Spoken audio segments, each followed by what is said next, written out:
Hey everybody, so this is part 3 of the first relationship abuse that I went through, and this part will conclude what happened, and it's going to go into how I felt as someone who was verbally and physically in an abusive relationship. And I don't know if it basically, like, if there's anyone who's ever felt this way or gone through these things or had these feelings, or do you understand what I'm saying?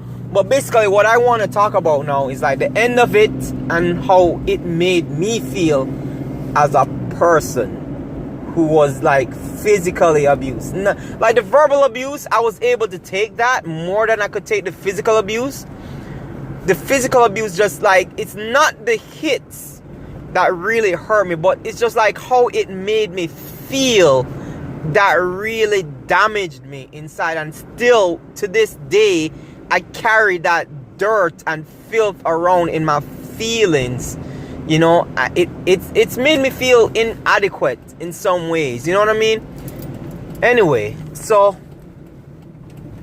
as I was talking about now, the whole thing where she was, you know, she got caught in a lie where she tried to blame me for a STD she got from, you know, being someone who slept around with other women. And basically what happened was that she you know, she got caught in a lie, and she didn't even, one of the main things that I realized that women don't do, they're not decent enough to apologize for things. They don't apologize because they've been taught that they're always right no matter what they do. And even if they know that they're wrong, because we don't hold them accountable and responsible for the behaviors, women have a God complex more than men. Like in society, we tend to say that it's men that have a God complex, but it's not. Like I've had fights with people, like verbal fights with people and physical fights with people, and they were human and decent enough to apologize for their behaviors. You understand? For how they behaved. You understand what I'm saying? Women don't apologize because they believe that they are above apologies, that they are something more than human. And I think I talked about this in many videos where we are deifying women too much. We make women feel as if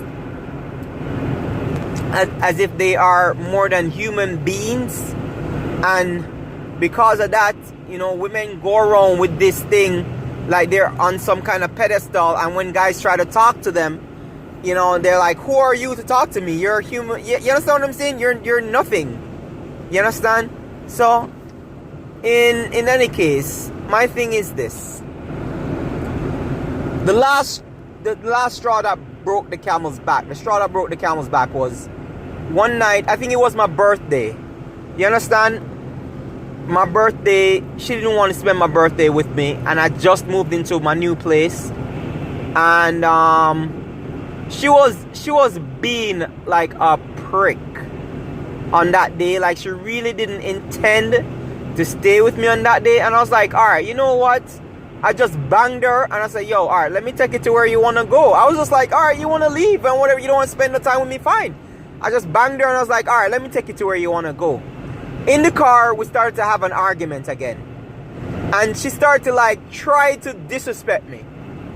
And I said to her, like, Kay, you can't disrespect me because you're a nasty whore.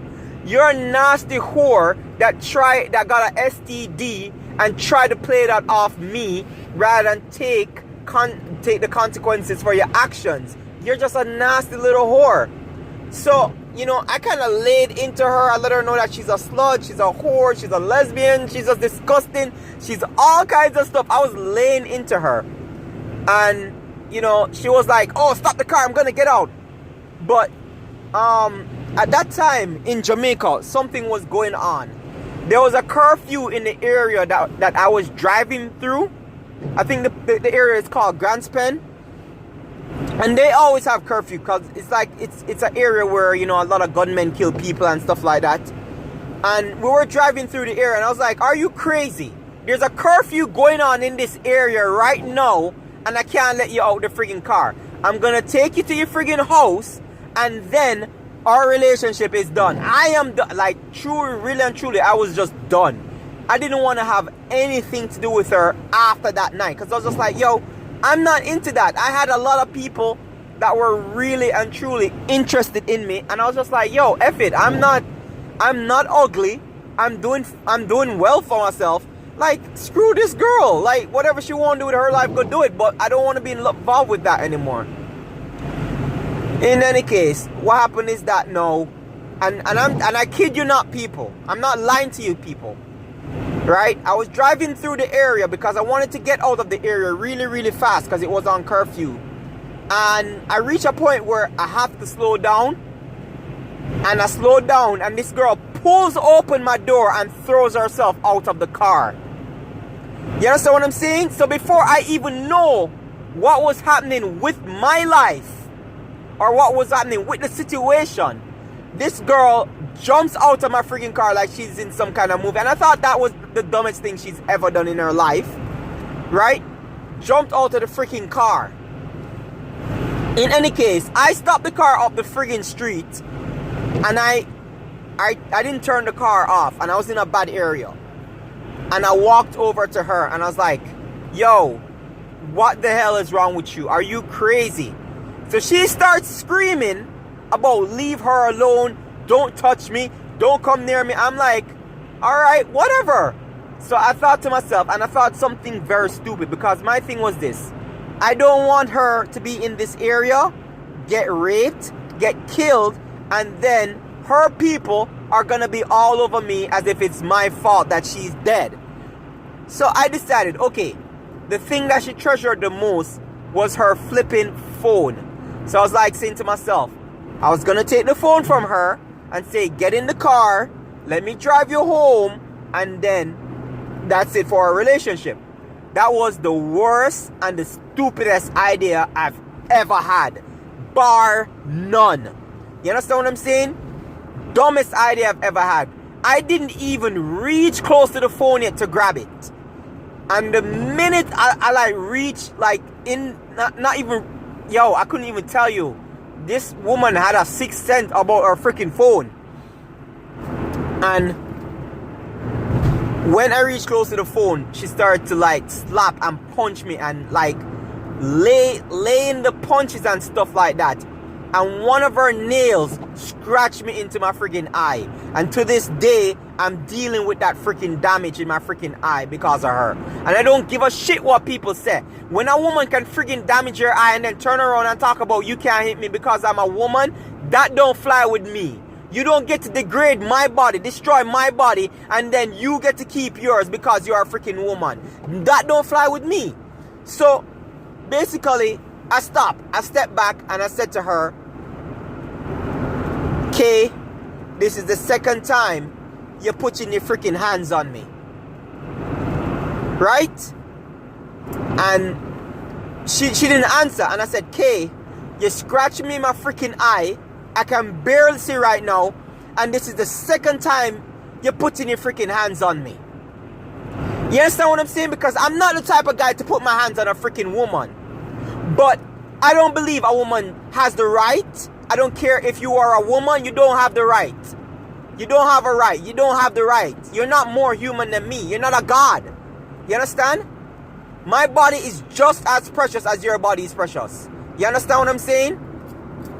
In any case, she was like, well, do something about it, P-U-S-S-Y. You're just a P-U-S-S-Y. You're not going to do shit about it and stuff like that. And then she slapped me again.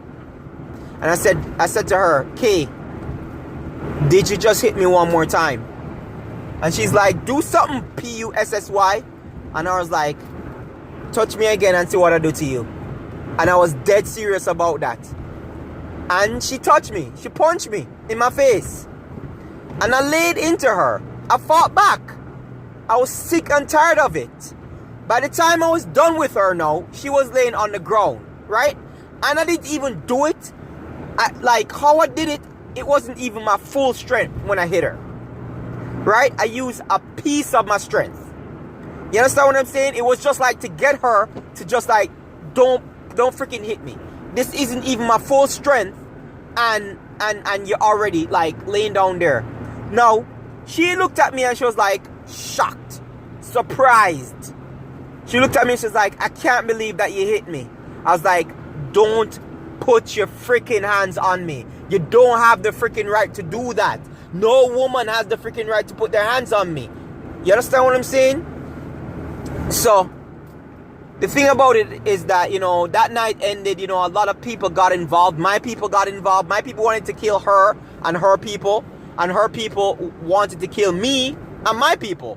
But, you know, it was squashed because at the end of the day, let me give you a juicy story. We turned around, right? Even though I said to her, like, in the days that followed, I said to her I didn't want to have anything to do with her. But we turned around and we still, like, under the covers, under the secret, we met up and kept having sex and kept our relationship going for a couple more months until, you know, we both decided. She decided that it was over and I decided that, yeah, all right, go about your business. I'm done too. And, you know, it kind of hurt that she left, but I dealt with it. You understand what I'm saying? So in the part 4, I'm going to talk about what it felt like to be abused and why I snapped. And this is not me encouraging men to fight back and hit women and stuff like that, but this is me letting people know that, listen, I am a human being just like how you are a human being. You're not much more precious than me. And when you put yourself in the position to feel that you can do me harm and do my body harm and take my body out, I am going to retaliate. I'm going to attack. I'm going to protect myself, because you don't have any more rights than me to put me in a freaking you understand what I'm saying? She could have blinded me. I could have been one eye less, and then guess what? She left, and then what? It's harder for me to get another woman, because which woman going to deal with a guy with one eye? You understand what I'm saying? You don't get to scar my body and then your body goes scot-free. I don't think so. I don't think so. And I don't care what anybody else says, but nobody should have the right or think that they have the right to put their hands on anyone. No man or no woman should have the freaking right to feel like they can physically put their hands on somebody, and people should just be okay with that just because of their gender. No, it's not okay. Physical violence, regardless of gender, is not okay. And we shouldn't be condoning that shit, regardless if it's a woman or if it's a man. Don't condone a woman hitting a man just because she's woman and she's weaker. Being weaker doesn't mean that she can't harm that man.